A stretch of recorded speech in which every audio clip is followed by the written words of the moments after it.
Everyone, welcome back to our YouTube channel study Mantra. मैं हूं आपकी होस्ट डॉक्टर मानसी मिश्रा।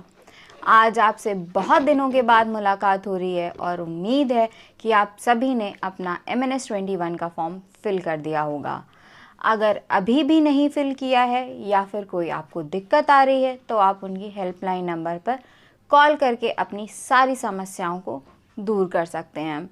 उनका हेल्पलाइन नंबर आपको इंडियन आर्मी की ऑफिशियल वेबसाइट पर मिल जाएगा।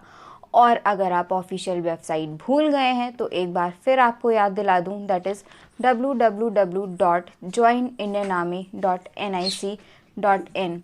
So this is the official website of Indian Army where you will get the official number.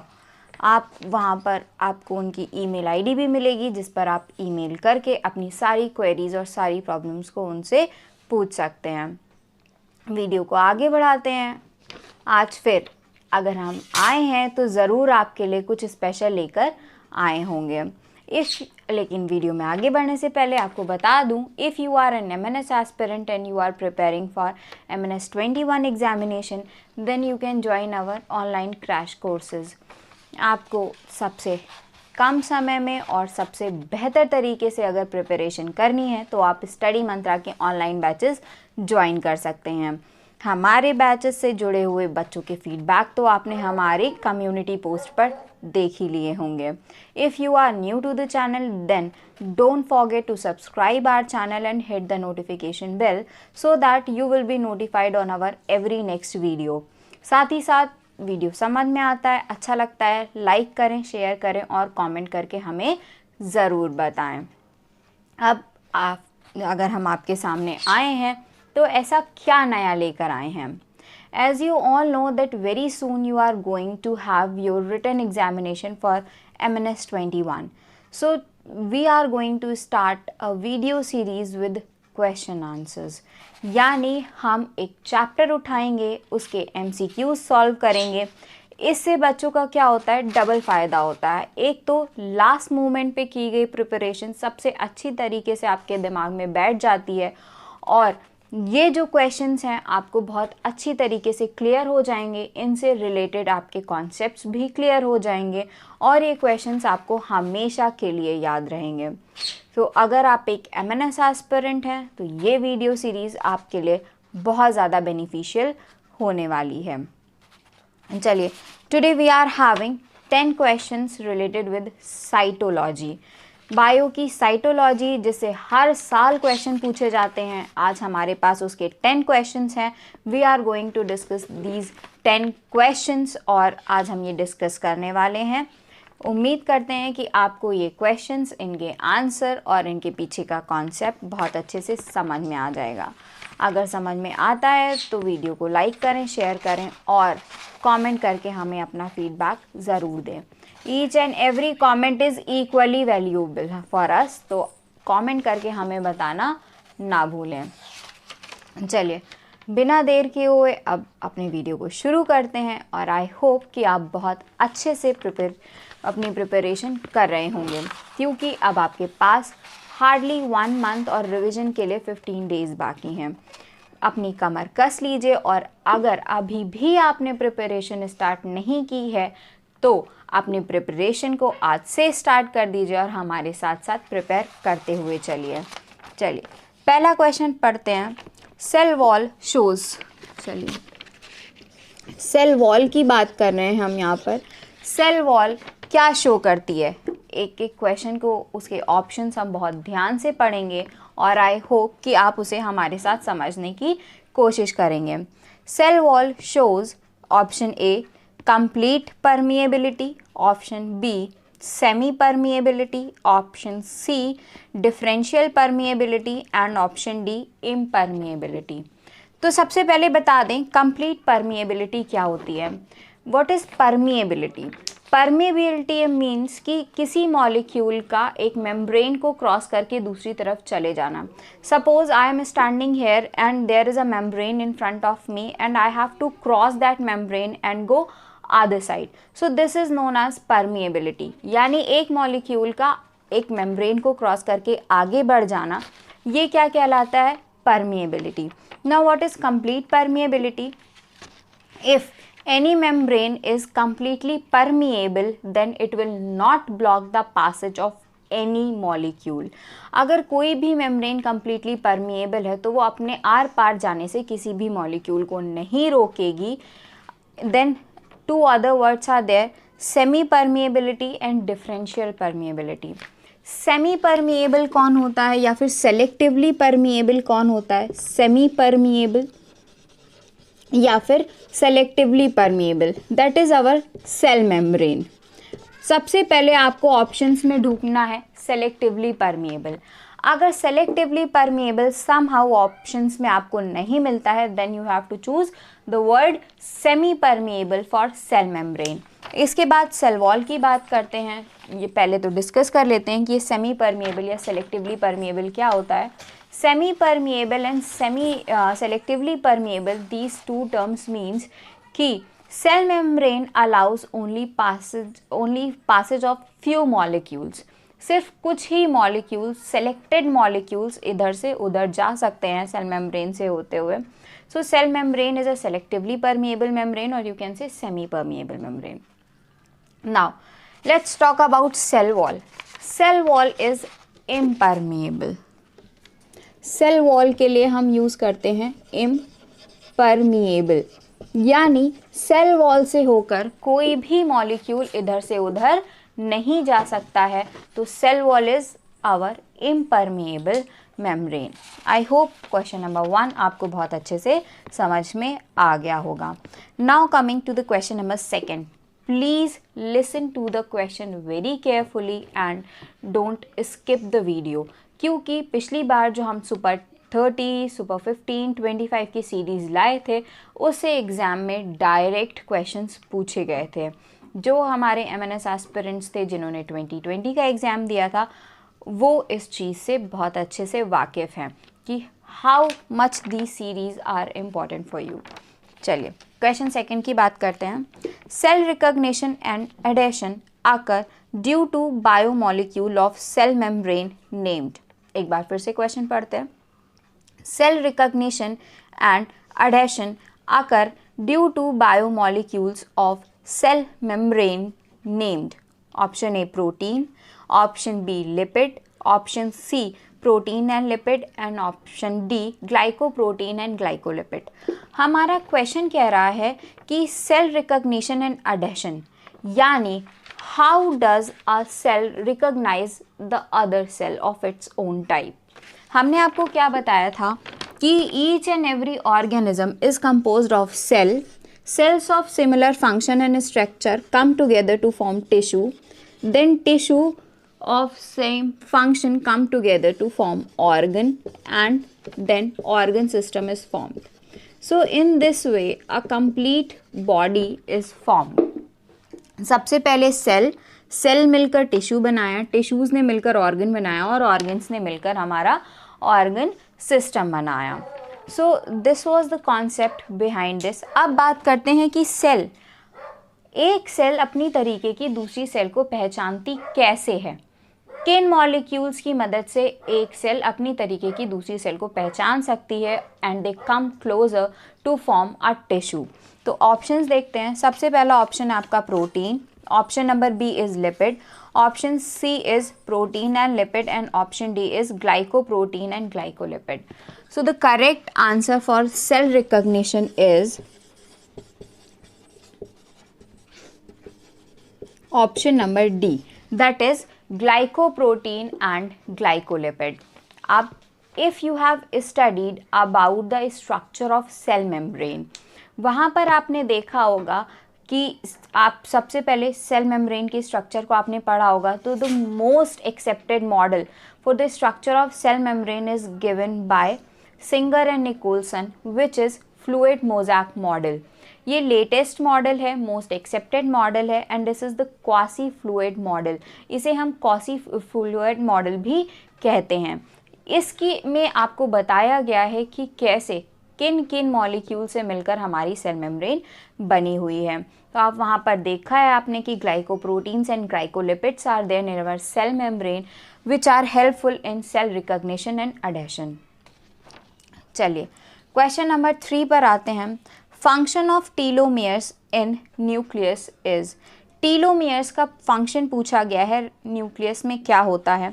Options पढ़ते हैं, poleward movement, option B is to initiate the RNA synthesis, option C is to seal the ends of chromosomes and option D is to recognize the homologous chromosome। चलिए टीलोमियर्स की बात करते हैं, होता क्या है telomeres. Suppose this is our chromosome, ये हमारा क्या है, एक क्रोमोजोम है। A chromosome contains two chromatids, a chromosome contains two chromatids, ठीक है। और स्ट्रक्चर की बात करते हैं, कुछ इस तरह का हमारा स्ट्रक्चर होता है। This is centromere, centromere is the place from where two chromatids are joint together. Centromere एक ऐसा प्लेस होता है जिस पर हमारे दोनों क्रोमैटिड्स ज्वाइन करते हैं और एक क्रोमोसोम बनाते हैं। अब टीलोमियर्स क्या होते हैं, telomeres are the end position of centromeres of chromosomes. Telomere क्या होते हैं, एंड पोजीशन होते हैं, दे आर द टर्मिनल्स। ये क्या है, हमारे टर्मिनल्स। और अगर ये टर्मिनल्स हैं तो इनका फंक्शन क्या होगा, if they are terminals then their function is to seal the end of chromosome. इनका फंक्शन क्या है, ये क्रोमोजोम के एंड को सील करते हैं। जैसे कहते हैं ना कि आपने कोई पूरी पैकेजिंग कर ली, उसके बाद एक सील लगा ली, तो this is the function of telomeres that they seal the ends of chromosome. So our option C will be corrected. चलिए ऑप्शन 4, क्वेश्चन नंबर 4 की बात करते हैं। Proteinaceous pigment which controls the activities concerned with light is, option number A is phytochrome, option number B is chlorophyll, option number C is anthocyanin and option number D is carotenoids। यानी ऐसा proteinaceous pigment जो light की activity को control करता है।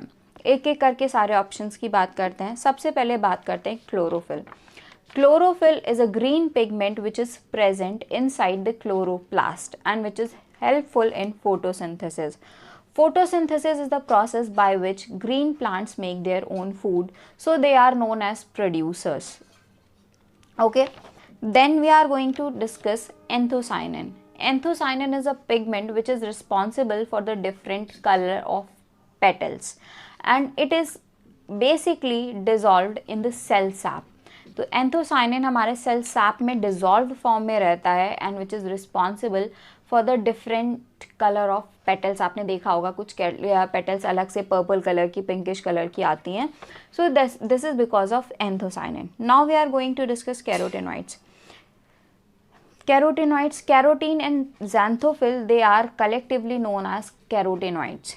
ये हमारे दो ऐसे पिगमेंट्स हैं जिन्हें हम कलेक्टिवली कैरोटेनॉइड्स कहते हैं। एंड जैसे आपका क्लोरोप्लास्ट में प्रेजेंट है, these carotene and xanthophylls are present in chromoplast of the cells. ये प्लांट सेल की क्रोमोप्लास्ट में प्रेजेंट होते हैं and they are responsible for the different colour. अब बात करते हैं फाइटोक्रोम। चलिए phytochrome, this word phytochrome is made up of 2 terms, phyto and Chrome.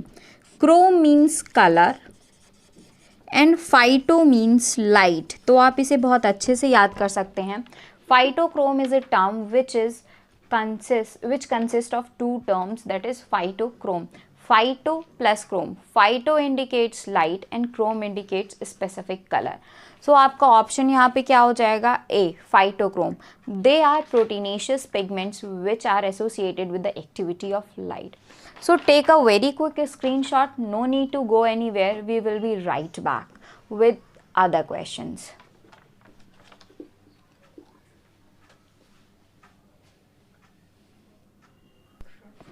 Okay, so we have completed till question number 4. Now we are proceeding towards question number 5. The mechanism of ATP formation both in chloroplast and mitochondria is explained by. I am repeating the question. The mechanism of ATP formation both in chloroplast and mitochondria is explained by। यानी ATP के formation को हम chloroplast और mitochondria दोनों में ही किस theory से explain कर सकते हैं। Your options are chemiosmotic theory, option B is Munch's hypothesis, Option C is relay pump theory of Goldwaski, and option D is Chladni-Wond's model. So I want to tell you that ATP formation is explained by the chemiosmotic theory. Chemi means chemicals.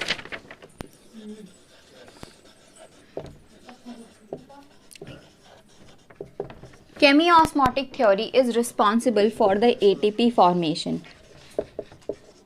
ये हमारे ATP synthesis से related theory है. इसमें क्या बताया गया था, इसमें ये बताया गया था कि कैसे केमिकल्स एक्यूमुलेट होते हैं, दे आर परमिएबल एंड एक जगह से दूसरी जगह जाकर ऑस्मोटिक प्रेशर को चेंज करते हैं, जिससे ATP सिंथेसिस होती है. So this is the theory behind the formation of ATP.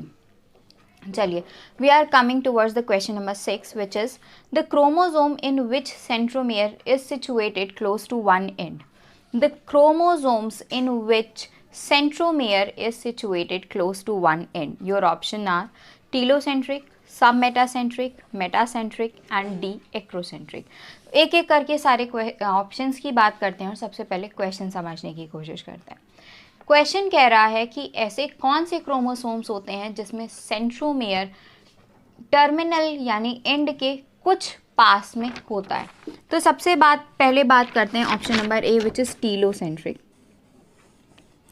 This is your chromosome, this is centromere. जैसे कि हमने आज के पहले प्रीवियस क्वेश्चन में एक्सप्लेन किया है कि सेंट्रोमियर क्या होता है. Centromere is a place from where two chromatids join each other. तो अब बात करते हैं टीलोसेंट्रिक क्या होते हैं.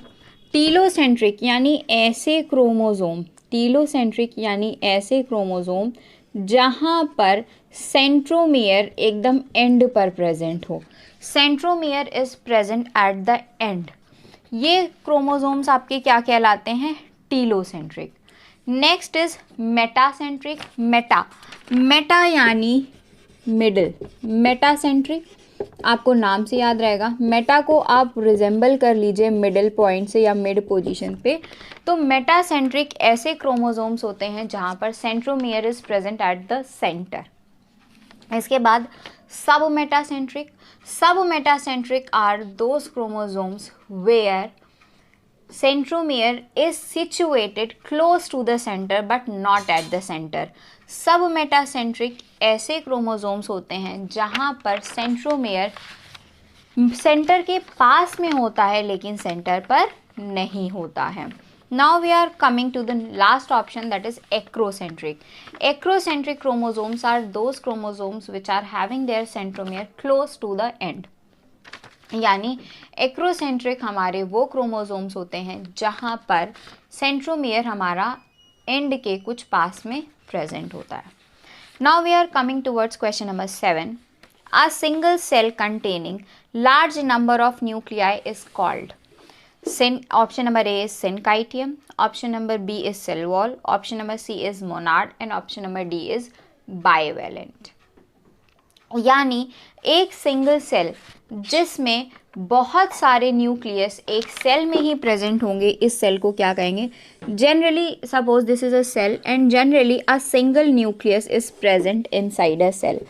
A single nucleus is present inside the cell, but this is the special condition in which several nucleus are there in a single cell only. बहुत सारे न्यूक्लियस हैं एक ही सेल के अंदर, ऐसी सेल को आप क्या कहेंगे, दिस इज द क्वेश्चन. तो ध्यान रखिएगा, this type of cell is known as syncytium. ऐसी सेल हमारी सिनकाइटियम कहलाती है. ठीक है, so the option A is correct answer कि ऐसी सेल जिसमें एक ही सेल के अंदर बहुत सारे न्यूक्लियस प्रेजेंट होंगे, this type of cell is known as syncytium. ये हमारी सेल सिनकाइटियम कहलाएगी. एंड आप जानते हैं कि epidermis of Ascaris, this is a very important question. कई बार चाहे हमारा नीट एग्ज़ाम हो चाहे हमारा एमएनएस एग्ज़ाम हो, पूछा जा चुका है कि एस्कैरिस की एपिडर्मिस कैसी होती है. एस्कैरिस इज एन एस्केलमेंथीज ठीक है। और एस्कैरिस का जब नंबर हमारी बॉडी में बढ़ जाता है, एस्कैरिस इज आवर पैरासाइट, जब इसका नंबर हमारी बॉडी में बढ़ जाता है then this condition is known as ascariasis. ठीक है, ये जो डिजीज़ है ये हमारी क्या कहलाती है, ascariasis.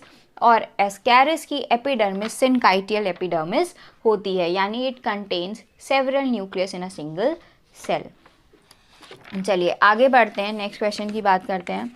How many chromosomes will the cell have at G1, after S, after M phase respectively if it has 14 chromosomes at interphase. यानी हमारे सेल के पास 14 क्रोमोसोम्स प्रेजेंट हैं इंटरफेज की कंडीशन में। तो ध्यान रखिए G1 is a growth phase 1, interphase को ही हम कई सब फेजेस में बांटते हैं, that is G1 S G2। जो हमारी सेल साइकिल होती है उसकी करेक्ट सीक्वेंस क्या है, G1 S G2 then M। ये M फेज आती है, this is related with karyokinesis. ये तीनों सब फेजेस हमारी इंटरफेज को रिप्रेजेंट करती हैं। ठीक, तो हमारे नॉर्मल सेल में इंटरफेज में कितने क्रोमोसोम्स हैं, 14 क्रोमोसोम्स हैं। और हमसे पूछा गया है कि G1 के बाद कितने क्रोमोसोम्स होंगे, G1 के बाद भी 14 क्रोमोसोम्स ही रहेंगे, क्योंकि कोई भी रिडक्शन डिवीजन या इक्वेशनल डिवीजन यहाँ पे नहीं हो रहा है। Cell is getting ready for karyokinesis. इसके बाद S फेज, ध्यान रखिएगा S phase is also known as synthetic phase which is responsible for the duplication of DNA. But after S phase, amount of DNA doubles but number of chromosome remains same. I am repeating, after S phase which is also known as synthetic phase, amount of DNA gets doubled but number of chromosomes remain same. तो यहाँ पर भी जो chromosomes होंगे वो क्या होंगे, 14 ही रहेंगे। क्यों, क्योंकि क्रोमोसोम्स के नंबर नहीं बदलते हैं। इसके बाद बात करें M फेज के बाद। M फेज क्या है, M is representing mitosis here. M is क्या है, M रिप्रेजेंट कर रहा है हमारे माइटोसिस को।